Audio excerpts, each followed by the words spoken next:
ہی کی خدمت پر اب میں اپنی زندگی کو وقف کر رہا ہوں اور مرتے دم تک اسی پر کام کروں گا۔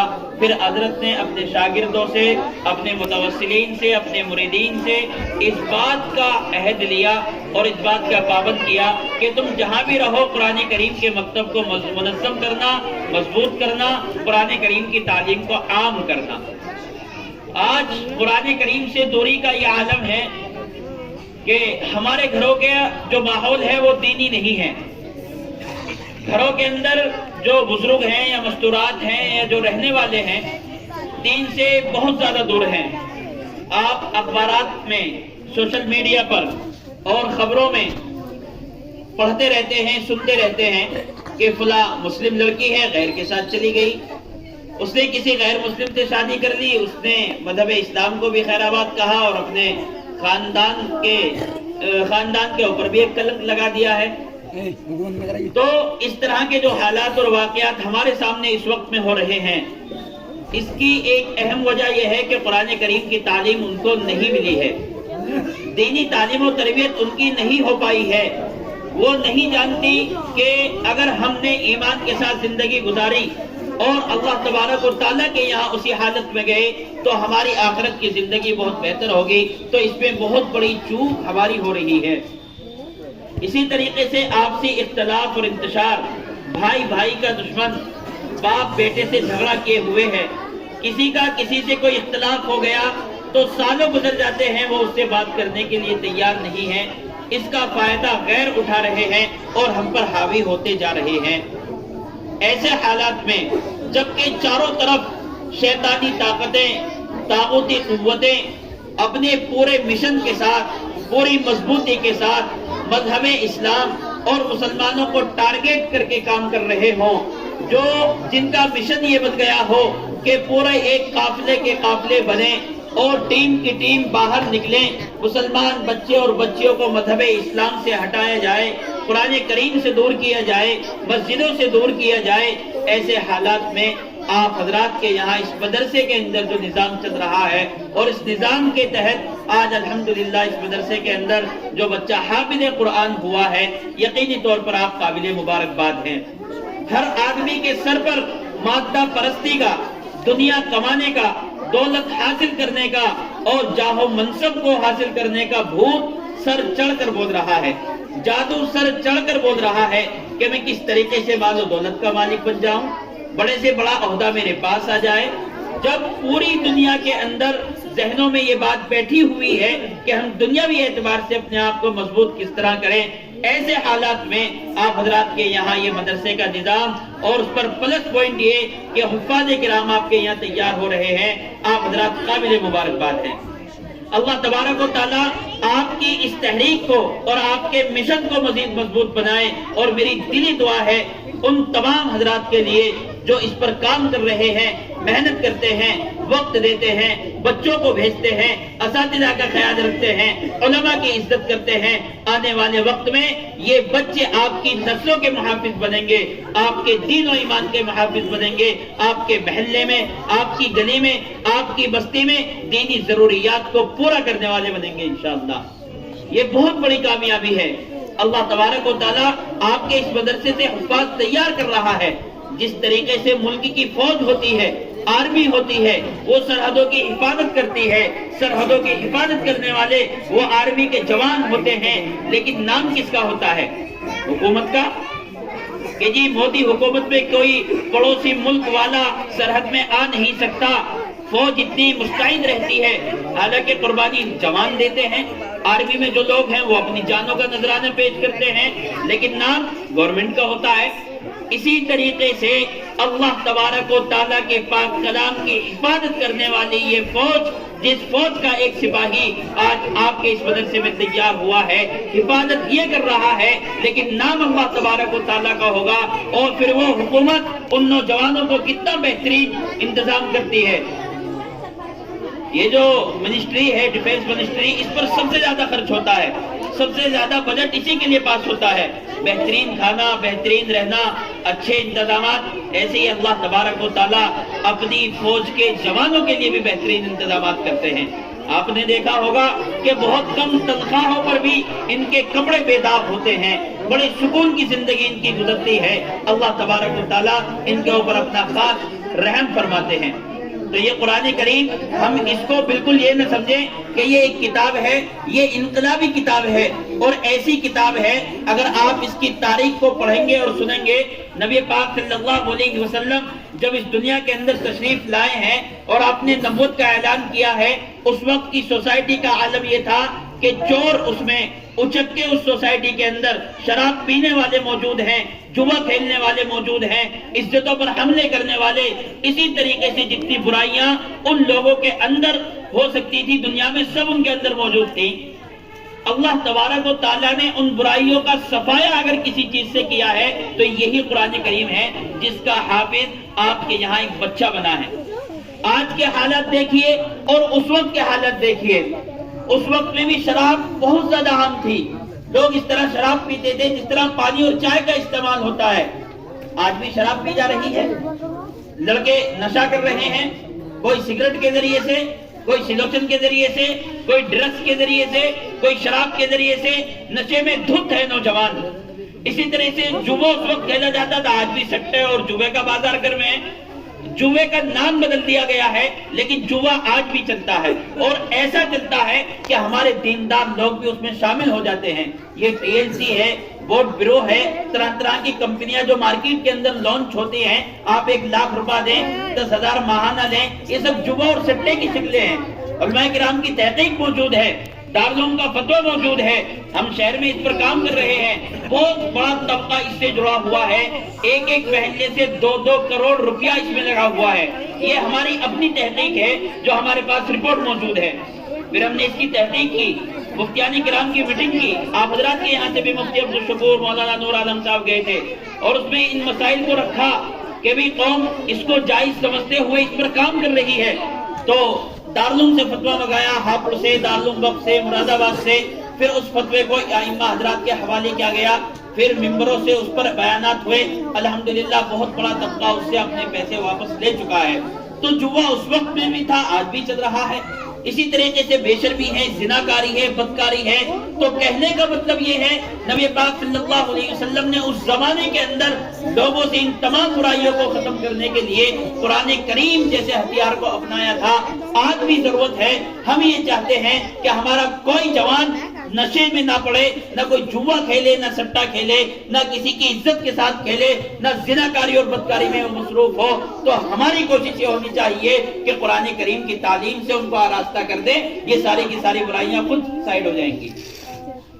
تو یہ قرآن کریم انتہائی عظیم الشان اور انقلابی کتاب ہے، اور اگر 2 منٹ میں انشاءاللہ بات ختم، ہم نے قرآن کریم کی تعلیم کو اپنے لیے لازم اور ضروری نہ کیا، اس کو اپنے لیے، اپنے بچوں کے لیے کمپلسری نہ سمجھا، تو آنے والا وقت کیسا ہوگا؟ سنیے ایک واقعہ اور اندازہ لگائیے۔ حضرت مولانا پیر ذوالفقار صاحب دامت برکاتہم اپنی ایک کتاب کے اندر لکھتے ہیں، بہت بڑے عالم دین ہیں، ان کے بیانات آپ حضرات سنیں، کیونکہ یوٹیوب پر سننے کا بہت شوق ہے لوگوں کو۔ اگر آپ کو بیانات سننے ہیں تو ان کے بیانات سنیں، پیر ذوالفقار صاحب دامت برکاتہم کے، حضرت مولانا مفتی تقی عثمانی صاحب کے بیانات سنیے، ڈاکٹر اسرار صاحب کے بیانات سنیے۔ یہ وہ لوگ ہیں جو بہترین بیان کرتے ہیں اور دلوں پر اثر انداز ہوتے ہیں، دین سے دوری ہوتی چلی جاتی ہے۔ خیر، انہوں ایک واقعہ لکھتے ہیں کہ میرا ایک دوست تھا، وہ گورنمنٹ کے یا امپلائی تھا، حکومت کی طرف سے اس کو رشیا جانے کا اتفاق ہوا، اور روس کے اندر اس وقت میں یہ حالات تھے، قرآن کریم کی تعلیم پر پابندی لگا دی گئی تھی، کوئی نماز نہیں پڑھ سکتا تھا، نماز پر پابندی تھی، صرف 1-2 مسجدیں ٹورسٹ کے لیے کھلی ہوئی تھی۔ تو جب وہ وہاں گئے تو وہ دیندار تھے، رہتے رہتے ہفتہ گزر گیا، جب جمعے کا دن آیا تو انہوں نے کہا اپنے ان ساتھیوں سے کہ بھئی میں نماز جمعہ ادا کرنا چاہتا ہوں اور میری کوشش یہ ہے کہ میں مسجد کے اندر نماز جمعہ ادا کروں۔ تو ان لوگوں نے کہا کہ یہاں پر پابندی ہے اور 1-2 مسجد کھلی ہوئی ہیں، وہ یہاں سے بہت دور ہیں، اس کے علاوہ جتنی بھی مسجدیں ہیں سب کو بند کر دیا گیا ہے، ان میں نہ اذان کوئی پڑھ سکتا ہے اور نہ نماز ادا کر سکتا ہے، نہ قرآن کریم کی کوئی تلاوت کر سکتا ہے، آپ نماز یہیں پڑھ لیں، اتنی دور کیسے جائیں گے؟ انہوں نے کہا کہ میرا دل بڑا پریشان ہے، ہفتہ تقریباً ہو گیا ہے میں مسجد کے اندر نماز نہیں پڑھ پایا ہوں، میں نماز جمعہ مسجد ہی کے اندر پڑھوں گا۔ کہا کہ اگر کوئی بات ہوتی ہے تو اس کے ذمہ دار آپ ہوں گے، چونکہ سرکاری مہمان تھے۔ تو انہوں نے کہا ٹھیک ہے، ذمہ داری میری، آپ مجھے مسجد کا پتہ بتائیے بس۔ انہوں نے کہا کہ سائیڈ میں ایک مسجد ہے، آپ وہاں جائیں۔ وہ مسجد میں گئے، دیکھا تو مسجد بند ہے۔ پتہ لگایا کہ اس کی چابی وابی کس کے پاس ہے، پتہ چلا کہ مسجد کے پاس میں کچھ مسلمان گھر ہیں، ان کے پاس اس کی چابی ہے۔ انہوں نے چابی لی، مسجد کے اندر گئے اور اذان دینا شروع کر دی۔ لوگ دوڑتے ہوئے آئے کہ آپ نے یہ کیا غضب کیا، اذان آپ نے زور سے پڑھ دی، اب پولیس آئے گی، آپ کو بھی اٹھا کر لے جائے گی، ہمیں بھی پریشانی ہوگی۔ انہوں نے کہا کہ آپ رہیں آرام سے، پولیس آئے گی اس کو میں دیکھ لوں گا۔ انہوں نے کہا کہ آپ نماز وغیرہ یہاں کیوں نہیں پڑھتے ہیں؟ کہا کہ پابندی ہے، ہم نہیں پڑھ سکتے ہیں، پولیس ہم کو اریسٹ کر کے جیلوں میں ڈال دے گی۔ انہوں نے اذان پڑھی، نماز ادا کی۔ جب انہوں نے اپنا یہ عمل کیا تو آس پاس کے مسلمان ان کے پاس آئے، کہا کہ آپ کہاں سے آئے ہیں، آپ ہمارے گھر چلیں، تھوڑا ناشتہ پانی لے لیجئے۔ تو وہ ان کے ساتھ چلے جاتے ہیں، گھر میں بیٹھک میں بیٹھتے ہیں۔ چند لوگ وہاں پر اکٹھے ہو گئے کہ بھئی یہ کون ہے جو ڈنگی کی چوٹ پر اذان پڑھ کے نماز ادا کر رہا ہے۔ ان کے ساتھ حضرت لکھتے ہیں کہ کچھ بچے بھی بیٹھے ہوئے تھے، گفتگو ہوتی رہی، چلتی رہی۔ تو ان کی جیب کے اندر قرآن کریم تھا مہمان کی، انہوں نے قرآن کریم نکالا اور بچوں کے سامنے کر دیا کہ اس کو پڑھیے۔ اب بچے اس کو پڑھ ہی نہیں رہے، ایک آیت بھی وہ نہیں پڑھ رہے ہیں، وہ بار بار کہتے ہیں کہ قرآن کریم سنائیے، اس کو پڑھیے، بچے پڑھنے کے لیے تیار نہیں۔ انہوں نے قرآن کریم کو بند کر کے جیب میں رکھا اور کہا کہ اچھا کم از کم سورہ فاتحہ ہی سنائیے، الحمدللہ رب العالمین۔ حضرت لکھتے ہیں کہ ان مہمان کی زبان سے اتنی بات کا نکلنا تھا، بچوں نے پڑھنا شروع کر دیا، سورہ فاتحہ مکمل ہو گئی، آگے پڑھتے جا رہے ہیں بچے۔ مہمان نے سوچا یہ کیا بات ہے، میں قرآن کریم ان کے سامنے رکھتا ہوں تو پڑھ نہیں سکتے، یہ پڑھ نہیں رہے ہیں، اور میں نے زبان سے سوال کیا تو اب یہ رکنے کا نام نہیں لے رہے۔ انہوں نے پوچھا یہ کیا ماجرا ہے؟ اس واقعے کو سنانے کا مطلب یہ بات آپ کو بتانا ہے۔ وہ اس گھر کے لوگ یا جو وہاں بیٹھے ہوئے تھے کہتے ہیں کہ جی ہمارے اس ملک میں نماز پڑھنے پر پابندی، قرآن کریم کی تعلیم حاصل کرنے پر پابندی ہے۔ اگر کوئی قرآن کریم کی تعلیم حاصل کرتا ہوا پکڑا گیا تو اس کو جیل کے اندر ڈالا جائے گا۔ قرآن کریم کوئی اپنے ہاتھ میں بھی نہیں لے سکتا ہے۔ ہمارے یہاں ایک صاحب ہیں جو ٹیلرنگ کا کام کرتے ہیں، ہم اپنے بچوں کو ان کے پاس بھیجتے ہیں یہ کہہ کر کہ تم ٹیلرنگ کا کام سیکھو، چونکہ وہ حافظ قرآن ہیں تو ہمارے بچوں کو قرآن کریم بھی سکھاتے ہیں اور ٹیلرنگ کا کام بھی سکھا رہے ہیں، سلائی کے کام کی آڑ میں قرآن کریم کی تعلیم ان کو دے رہے ہیں۔ ایک عرصہ ہو گیا، ایک زمانہ ہو گیا، ہمارے ان بچوں نے قرآن کریم کو اپنی نظروں سے دیکھا نہیں ہے۔ یہ قرآن کریم پڑھنا جانتے ہیں لیکن ان کو یہ پتا نہیں کہ قرآن کریم کیسی کتاب ہے، کتنی اس کی ضخامت ہے، کتنی اس کی لمبائی چوڑائی ہے۔ اس وجہ سے ان کو پتا نہیں کہ یہ قرآن ہے یا کوئی اور کتاب ہے۔ تو ایسے حالات اللہ تبارک و تعالی ایسے حالات کب پیدا کرتے ہیں؟ جب قومیں اپنے آپ کو بالکل فارغ کر لیں اور اپنی توجہ قرآن کریم اور اللہ تبارک و تعالیٰ کے احکامات سے بالکل ہٹا لیں تو پھر حالات یہ آتے ہیں تم قرآن کریم کو نہ دیکھ سکتے ہو، نہ پڑھ سکتے ہو، اگر چاہو بھی نہ نماز کی ادائیگی ہوگی، نہ قرآن کریم کی تعلیم سیکھ پاؤ گے۔ تو ایسے حالات خدا نہ کرے ہمارے معاشرے میں یا ہمارے علاقوں میں پیدا ہو جائیں کہ ہم چاہ کر بھی اپنے بچوں کو قرآن کریم کی تعلیم حاصل نہ کرا پائیں۔ ان حالات کے آنے سے پہلے اپنے کروٹ بدلو اور اللہ تبارک و تعالیٰ کے اس پاک کلام کو اپنے نسلوں کے سینوں میں پیوست کر دو۔ آنے والا وقت کتنا بھی کمزور ہو، نسلوں کے دین و ایمان پر بالکل وہ حملہ نہیں کر سکتا ہے، ڈاکہ نہیں ڈال سکتا ہے۔ قرآن کریم کی یہ تعلیم اتنی اہم ہے، دنیا کی ترقی اس ترقی کے ساتھ وابستہ ہے، آخرت کی ترقی قرآن کریم کی ترقی کے ساتھ وابستہ ہے۔ ربنا ظلمنا أنفسنا وإن لم تغفر لنا وترحمنا لنكونن من الخاسرين ربنا لا تزغ قلوبنا بعد إذ هديتنا وهب لنا من لدنك رحمة إنك أنت الوهاب ربنا آتنا في الدنيا حسنة وفي الآخرة حسنة وقنا عذاب النار وقنا عذاب القبر وقنا عذاب الحشر وقنا عذاب الدین۔ الہ العالمین ہمارے گناہوں کو معاف فرما، خطاؤں کو درگزر فرما۔ یا اللہ تیرے پاک کلام کی نسبت سے اس مجلس کو آج جوڑا گیا ہے، یا اللہ تو اس مجلس کو قبول فرما، اس میں بیٹھنے کو قبول فرما، آنے کو قبول فرما۔ یا اللہ جتنی بھی باتیں کہیں اور سنی گئی ہیں ان پر عمل کرنے کی توفیق عطا فرما۔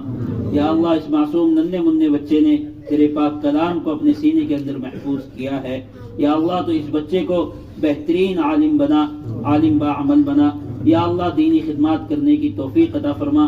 یا اللہ تیرے نیک اور خاص بندوں نے تیرے دین کی جو خدمات کی ہیں انتہائی مخلصانہ انداز میں، یا اللہ اس بچے کو خاص طور سے اور اس مجلس میں جتنے بھی حضرات ہیں ہم سب کو الہ العالمین عام طور سے ان مخلصین اور وہ جو خادم گزرے ہیں ان کی فہرست میں ہمارا بھی نام شمار فرما۔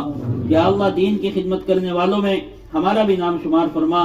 یا اللہ ہماری زندگی یوں ہی گزر رہی ہے، یا اللہ تیری نافرمانی میں پوری زندگی گزری جا رہی ہے، یا اللہ تو ہم سب کو اپنے دین کی خدمت کرنے کی توفیق عطا فرما، دین کی اور دین کے تمام شعبوں کی ہمارے دلوں کے اندر اہمیت پیدا فرما۔ یا اللہ ہمارے دلوں کے اندر اہمیت پیدا فرما۔ یا اللہ آج ہر چہار جانب سے مصیبتیں اور پریشانیوں نے قوم مسلم کو گھیر رکھا ہے، الہ العالمین ہم اقرار کرتے ہیں یہ سب پریشانیاں اور مصیبتیں اس وجہ سے ہیں کہ ہم گناہوں میں ہر وقت الہ العالمین سر کے بالوں سے لے کر پیر کے ناخنوں تک ڈوبے رہتے ہیں، تیری نافرمانیاں کرتے ہیں۔ ہمارے گناہوں کی نحوست کی وجہ ہے جو یہ حالات پیدا ہو رہے ہیں، لیکن یا اللہ ہمارا یہ یقین ہے، ہمارا یہ عقیدہ ہے کہ حالات کتنے بھی کمزور ہو جائیں یا ہمارے گناہ چاہے سمندر کے جھاگوں کے برابر ہو جائیں، تیری رحمت کے سامنے کوئی حیثیت نہیں رکھتے۔ یا اللہ تو ہمارے گناہوں کی طرف نظر نہ کر، اپنی شان کریمی کی طرف نظر کرتے ہوئے ہمارے گناہوں کو معاف فرما، پریشانیوں کو دور فرما، الجھنوں سے ہماری حفاظت فرما۔ یا اللہ اس مجلس کے اندر جتنے بھی حضرات ہیں سب کی اپنی اپنی پریشانیاں اور مصیبتیں ہیں، یا اللہ تو سب کے حالات پر واقف ہے، الہ العالمین یا اکرم الاکرمین تو سب کی پریشانیوں کو دور فرما۔ یا اللہ قرآن کریم کی برکت سے ہماری نسلوں میں دین کی خدمت کرنے والے پیدا فرما، ہماری بستیوں میں ہمارے گھروں میں دینی ماحول پیدا فرما، علماء اور حفاظ پیدا فرما، دین کے خدمتگار پیدا فرما۔ یا اللہ اس مدرسے کو اپنے دربار میں قبول فرما، مدرسے میں جتنے بچے پڑھتے ہیں، پڑھانے والے اساتذہ ہیں، کام کرنے والے منتظمہ کمیٹی ہے، یا اللہ تو سب کو بہترین بدلہ عطا فرما، سب کو اپنے یہاں قبول فرما۔ یا اللہ ہم سب کو نبی پاک صلی اللہ علیہ وسلم کی سنت کے مطابق زندگی گزارنے کی توفیق عطا فرما۔ یا اللہ پوری دنیا کے اندر امن و امان پیدا فرما، پوری دنیا کے مسلمانوں کی حفاظت فرما، سب کے کام اور کاروبار میں ترقی اور خیر و برکت عطا فرما۔ یا اللہ جو مانگا وہ بھی عطا فرما، جو مانگنے سے رہ گیا وہ بھی عطا فرما۔ نبی پاک صلی اللہ علیہ وسلم کے صدقہ طفیل میں ہماری ان ٹوٹی پھوٹی دعاؤں کو قبول و منظور فرما۔ صلی اللہ تعالی علی خیر خلقہ محمد وعلی آلہ واصحابہ وازواجہ وذریاتہ واہل بیتہ اجمعین برحمتہ۔